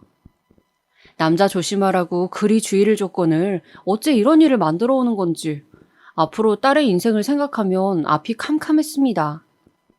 엄마로서 저는 이것이 비윤리적인 일인 걸 알았지만 딸을 설득했습니다. 다른 애들은 취직하고 자기 일하며 커리어 쌓아갈 텐데 그 시간에 애 기저귀 갈고 젖병 물리고 집안에서 육아만 해야 하는데 그거 감당할 수 있겠어? 엄마는 우리 딸이 그러고 있는 거 싫다. 거기다 네가 얼마나 열심히 공부해 그 대학을 들어갔는데 그걸 포기하겠다고. 엄마 미안해요. 근데 애를 지울 순 없어요. 이미 결심했어요. 미희야, 너 지금 제정신이니? 저도 모르게 딸애에게 버럭 소리가 나갔어요. 너무 답답했죠.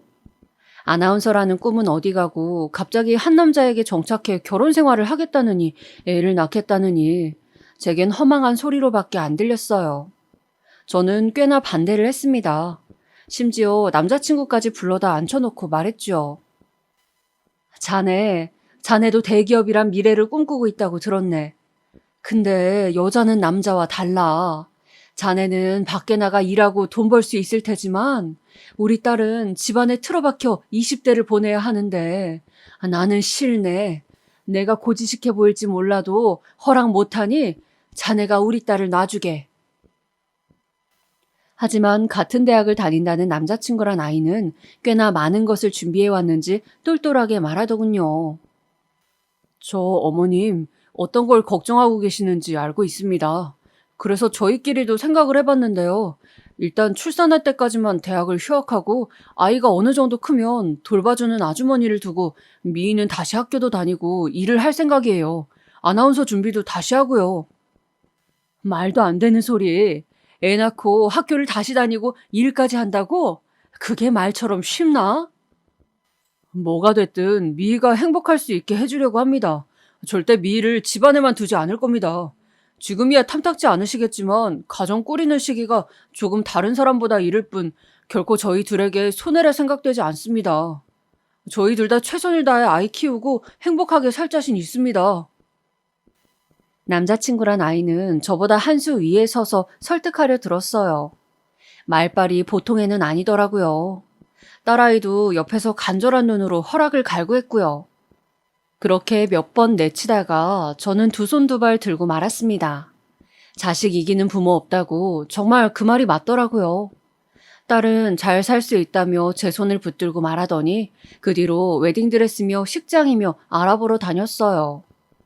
그리고 행복해하는 딸의 얼굴을 보며 저는 혼자 속이 심란해져 냉장고에 있는 소주를 한 잔씩 들이마시기도 했어요. 그래도 상견례 날짜가 다가오면선 마음의 정리를 해나갔습니다. 진심으로 딸아이 결혼을 축하해주자고 스스로 다짐까지 해가면서요. 그런데 다가온 상견례 당일날 마주친 예비 시부모님들이란 사람들, 솔직히 그리 썩 마음에 들지 않았습니다. 하나부터 10까지 자기 자식 자랑이었거든요.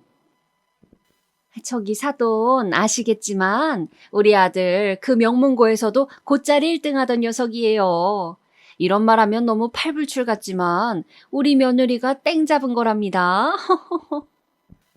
아, 그래요? 저희 아이도 꽤 똑똑했어요. 그래서 둘이 만났나 보네요. 아이, 그래요? 아유, 그리고 우리 지환이에겐 꽤 선자리도 많이 들어왔어요. 유명 기업 딸이랑도 맺어질 뻔했는걸요. 듣다 보니 솔직히 나중에는 기분이 불쾌해져서 얼른 자리를 뜨고 싶더라고요. 내심 우리 딸이 저런 시부모 밑에 있다간 꽤나 스트레스를 받겠다는 생각이 들어 걱정도 되었고요. 그래서 나오면선 딸을 붙잡고 네 시어머니 왜 저런데니? 아니 자식 자랑도 정도가 있지 상견례장에서 하며 욕을 하려던 걸 겨우 꾹 참았습니다.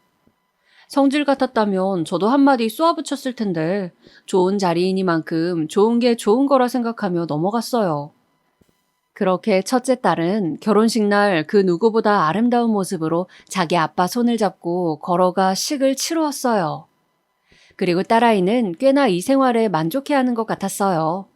뭐가 그리 신이 나는지 된장찌개를 끓이면서 저에게 전화를 해. 엄마, 나 이거 양파를 많이 넣었는데 괜찮으려나? 된장찌개가 아니고 양파찌개가 됐는데 하며 까르르 웃더라고요. 대학 생활에 아쉬움이 남을 법도 한데 어느새 그건 까맣게 잊은 것 같더군요.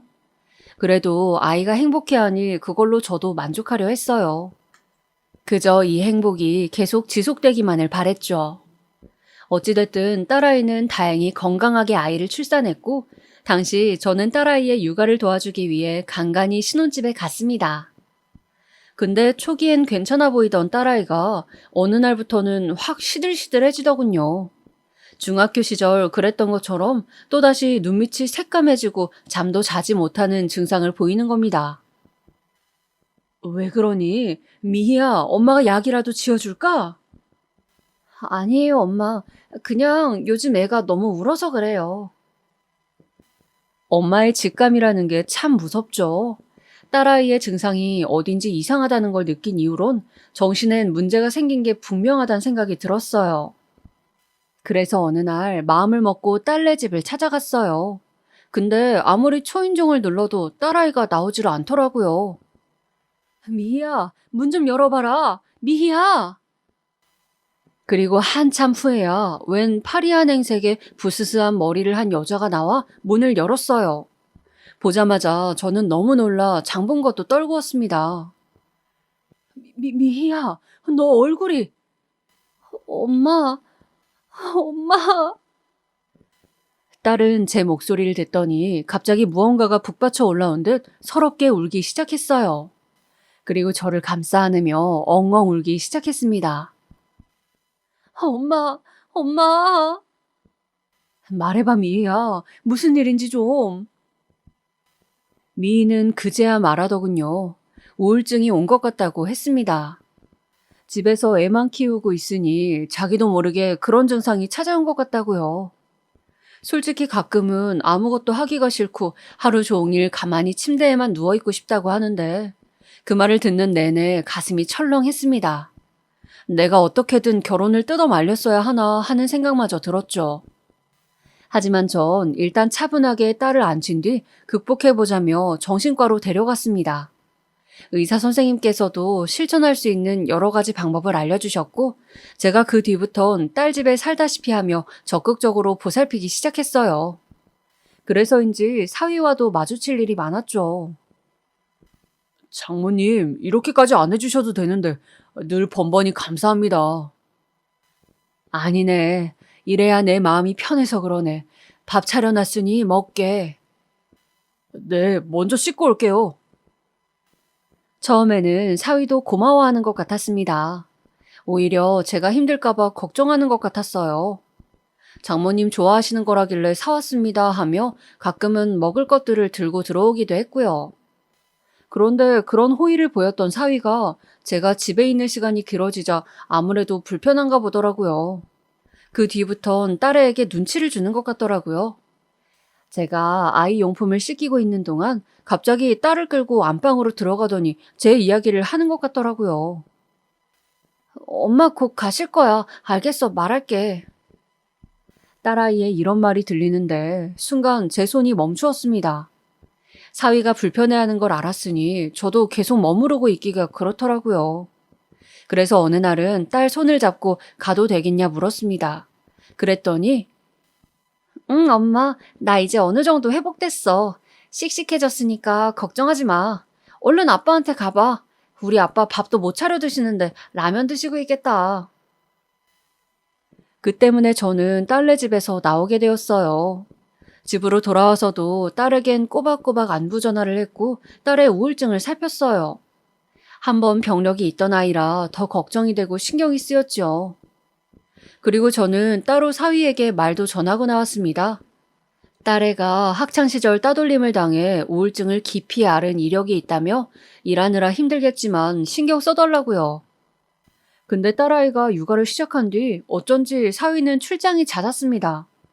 물론 제가 신혼집 가까이에 사니 자주 왔다 갔다 도와줄 수 있었지만 그래도 남편이 해줘야 할 역할도 있기 마련이잖아요.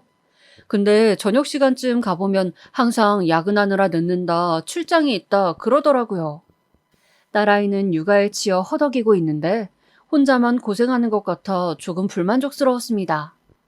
그래도 내색하지 않고 가만히 지켜보고 있었죠. 그런데 어느 날 아마 딸아이의 생일이었을 겁니다.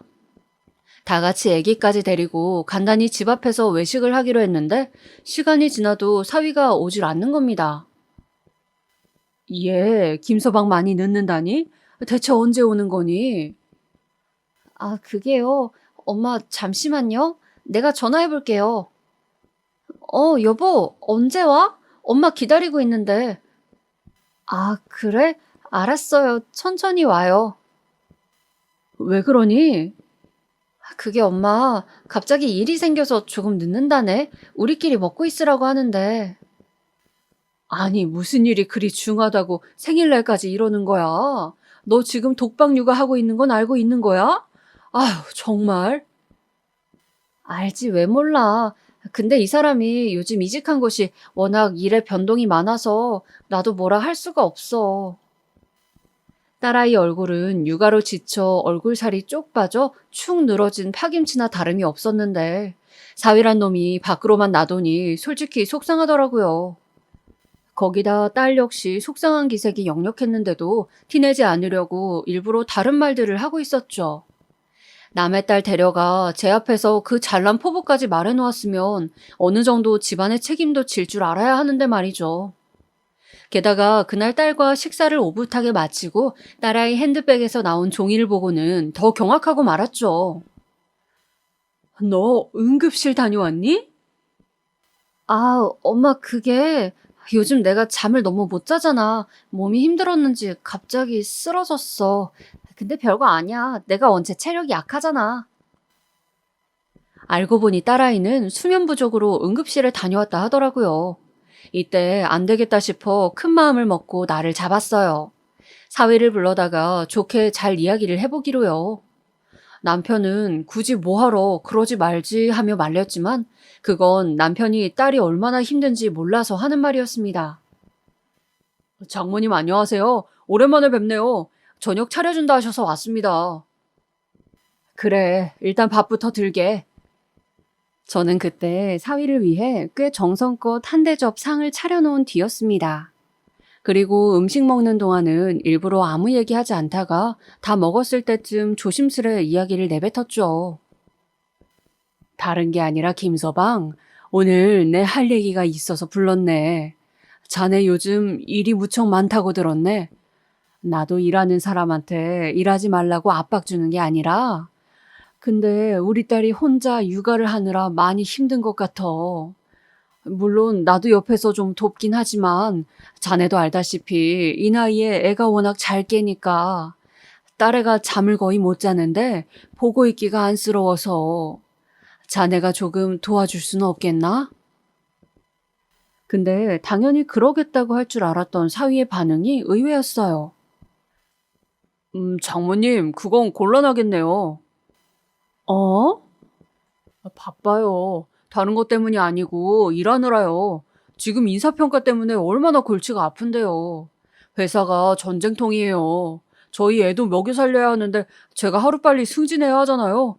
거기다 와이프는 당장 일할 수도 없고 장모님이 이해해 주세요. 아유, 그렇지, 그건. 네. 아유, 그리고 부탁드리겠습니다. 앞으로 이런 일론 부르지 말아주세요. 저 지금 피곤해 죽겠는데 오라 하셔서 어쩔 수 없이 먼 거리 온 거거든요. 이런 얘기는 앞으로 전화로 하세요. 사위는 그 말만 하곤 바로 자리를 떴어요. 솔직히 너무 버릇이 없더군요. 아무리 자기 딴에 짜증이 났다 해도 그렇지 장모에게 저런 식으로 말하는 사위가 어딨답니까? 마음을 가라앉히려 했지만 섭섭하기도 하고 그렇더군요. 그 후론 사위에게 일절 전화하지 않았고 따로 만나는 일도 없었죠.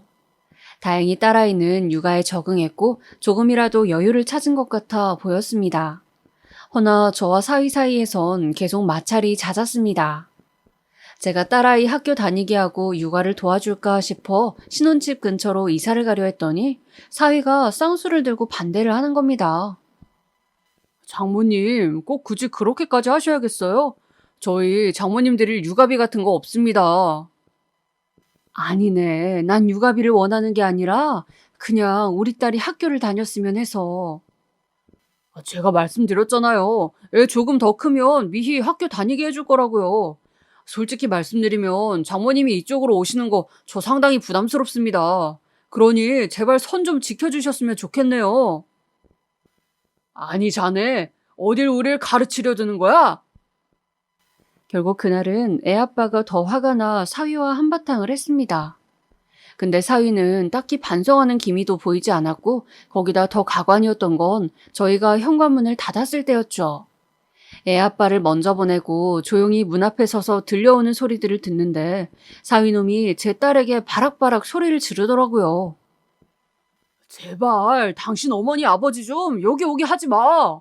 왜 장모님이 우리 일에 이래라 저래라인 거야? 아님 네가 중간에서 말이라도 잘하든가. 넌 왜 이렇게 답답하냐? 이러니 내가 집에 들어오기가 싫은 거야. 저는 그때 이 결혼은 잘못되었다고 생각했습니다. 우리 딸이 어쩌다 저런 남자에게 넘어간 건지 속이 탔죠. 이 속을 털어놓을 데가 없어 애꿎은 둘째 딸만 붙잡고 한탄했어요.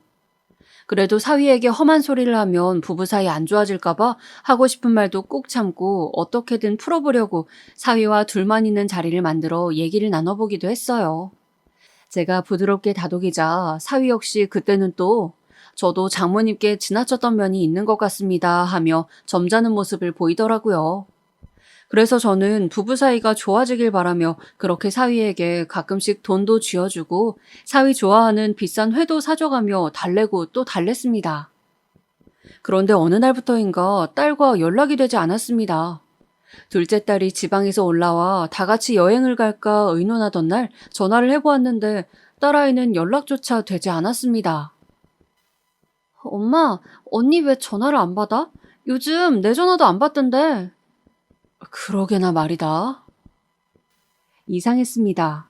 갑자기 이렇게 연락이 끊길 애가 아닌데. 마침 딸이 산후 우울증에 걸렸던 것도 생각이 나 일단은 급하게 딸네 집으로 갔어요. 근데 아무도 없더군요. 저는 결국 사위에게 전화를 걸었습니다. 김서방, 우리 미희가 연락이 안 되어서 혹시 무슨 일 있나? 그게요, 장모님. 아무래도 제가 찾아뵙고 말씀드리려고 했는데 오늘 일 끝나고 가겠습니다. 심장이 두근거리기 시작했어요. 사위의 목소리는 무거웠고 낮게 깔려 있었습니다. 그런데 사위가 오자마자 들은 상황은 상상보다 훨씬 심각하더군요. 저 사실 아내가 지금 정신병동에 있어요. 애는 저희 어머니가 봐주고 계시고요. 뭐라고? 아내가 최근에 우울증이 심각해졌는데 그게 실어증으로 이어져서 말을 못하게 되는 상황까지 왔어요. 그래서 어쩔 수 없이 급하게 조치를 취했네요. 아니 자네 그런 일을 어떻게 말 안 하고 지금 하는 겐가? 말씀드리려 했는데 저도 요사이 경황이 없었습니다. 죄송합니다. 사위의 말에 의하면 딸아이의 우울증이 발병한 건 한 달 전이었는데 갑자기 2주 전부터는 말을 못하게 되었다고 하더라고요. 기다려봐도 도저히 증세가 호전되지 않아 정신과 선생님의 권유에 따라 정신병동으로 옮겼고요. 솔직히 이해할 수가 없었습니다. 딸아이의 부모가 저희인데 어떻게 상의 하나 없이 병동으로 옮겼는지 화가 나기도 했죠. 하지만 상황이 상황이니만큼 저희 부부는 그 다음날 바로 딸아이를 보러 그 병동으로 찾아갔습니다. 눈으로 마주한 딸아이의 상태는 심각했어요. 저희가 와도 하루 종일 허공만 바라보고 있었고 먹지도 자지도 못해 약을 투여해야 한다고 했습니다. 미희야, 엄마야, 엄마. 제가 아무리 불러도 딸아이는 그저 저를 뚫어지게 볼 뿐 아무 말을 안 했죠. 선생님, 우리 딸이 도대체 왜 말을 못하는 거예요? 우리 딸이 멀쩡하던 딸이, 아이고 미희야. 그리고 그 자리에서 저는 그만 말을 잃은 딸의 얼굴을 보곤 통곡을 하고 말았습니다. 의사 선생님은 실어증을 앓고 있지만 증세가 호전될 기미가 보이니 조금만 기다려달라 하셨지만 너무 비통했습니다. 모든 게 다 제 탓 같았어요.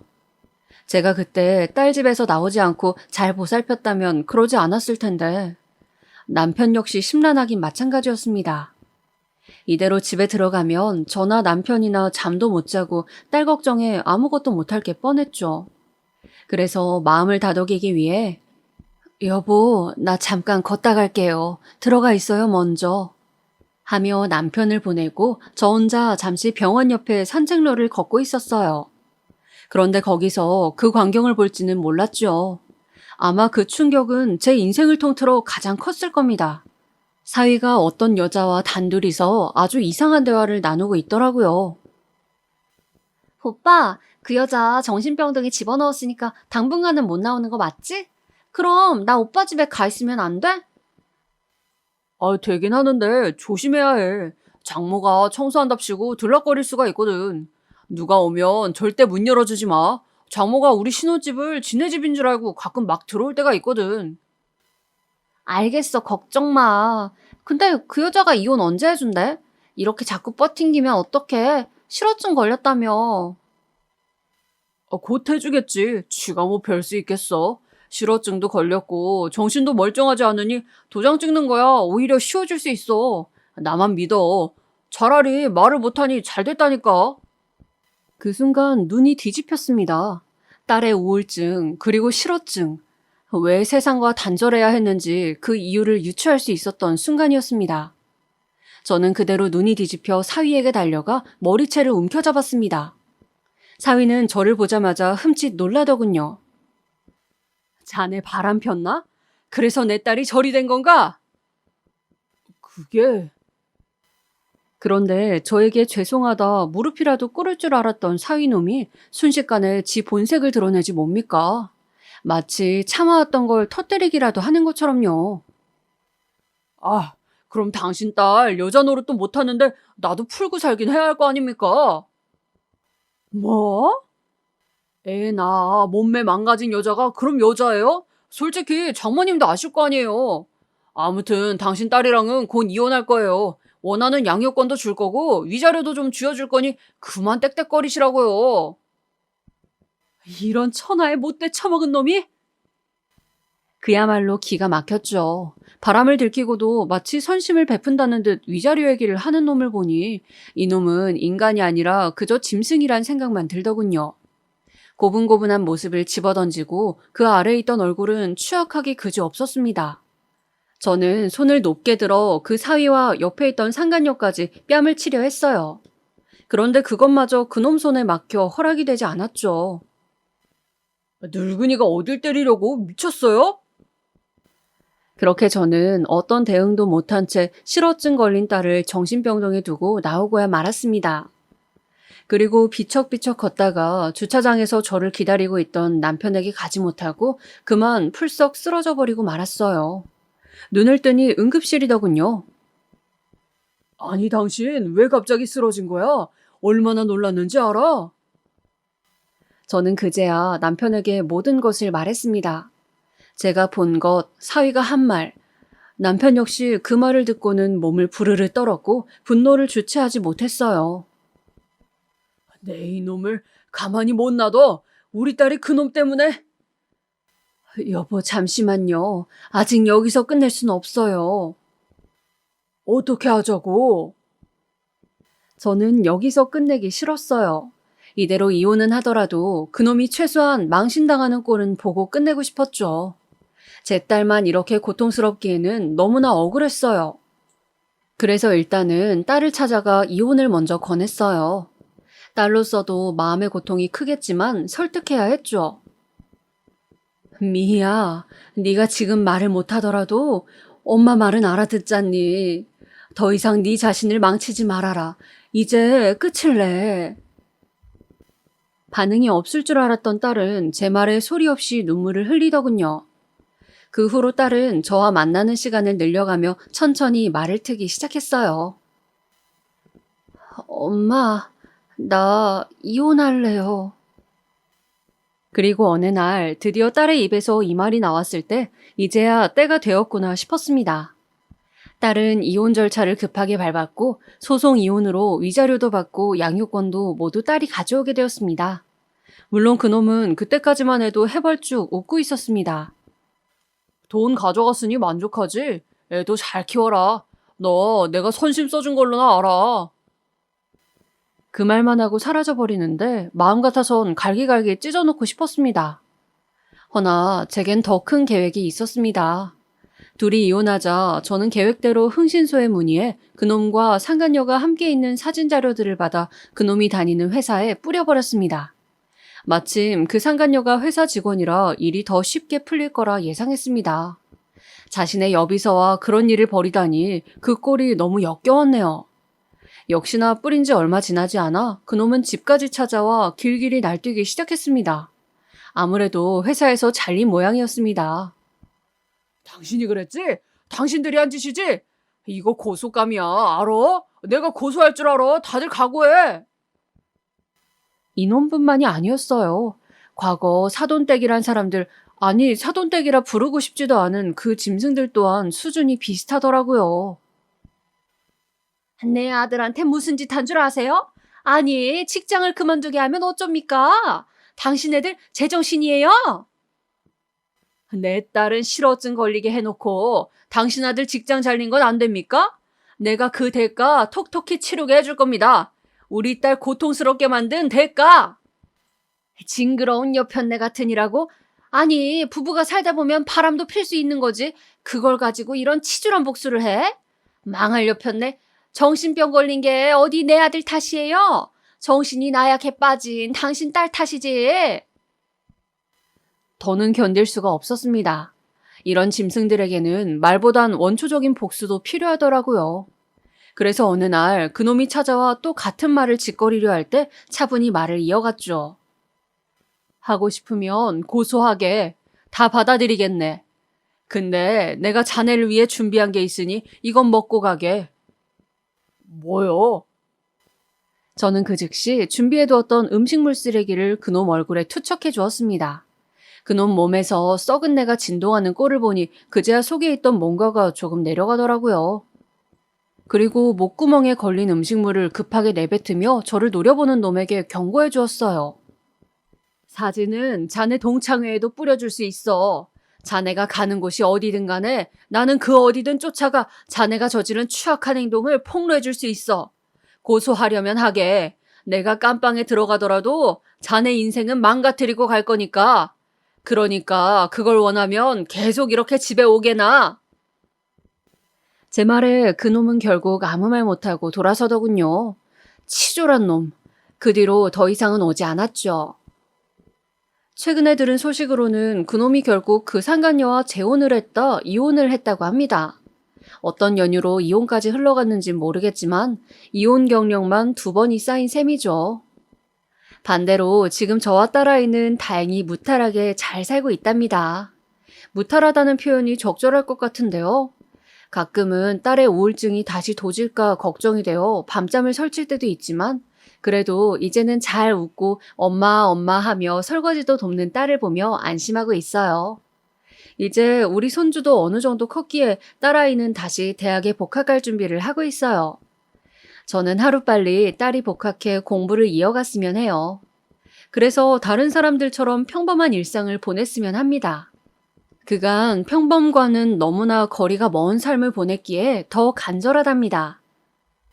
우리 딸, 비록 한 사람으로 인해 크게 고초를 겪긴 했지만 더 이상 딸아이의 인생에 이러한 고난은 없을 거라고 기도해 주세요.